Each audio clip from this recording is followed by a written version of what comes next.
আমার ছাত্র জনতার পাশে থাকাটা আমার জরুরি ছিল।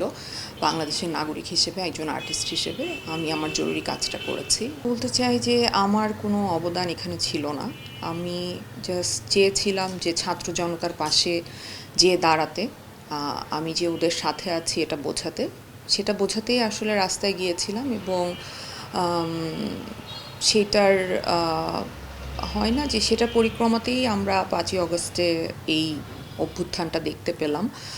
আর 5ই অগস্টে আসলে বা এমনি সময়েও আমাকে আসলে যেই জিনিসটা তাড়িত করে সেটা হচ্ছে যাদের প্রাণ গেছে, যারা আসলে শহীদ হয়েছেন, তাদের আত্মা হয়তো মানে শহীদের আত্মা বেহেশত নসিব হবে ইনশাআল্লাহ, কিন্তু যারা পরিবারে যারা আছেন তাদের যে কষ্টটা সেটা আমাকে তাড়িত করে। এবং যাদের অঙ্গহানি হয়েছে সেই ক্ষতি তো আসলে কোনোভাবে পূরণ করা সম্ভব না। এটা যত যাই হয়ে যাক, যত কিছুই দেয়া হোক না কেন তাদেরকে, কিন্তু তার অঙ্গহানি হয়েছে। সো আল্লাহর সবচেয়ে বড় নিয়ামত হচ্ছে একটা সুস্থ শরীর, সুস্থ মন।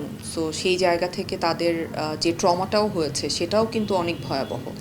সো সেই জায়গাগুলো ডেফিনেটলি মনে হয় এবং আমি প্রায়ই মনে করি।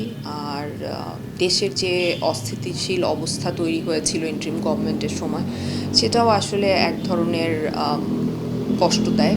সো সেইগুলো নিয়ে আছি আসলে। অবশ্যই জরুরি ছিল।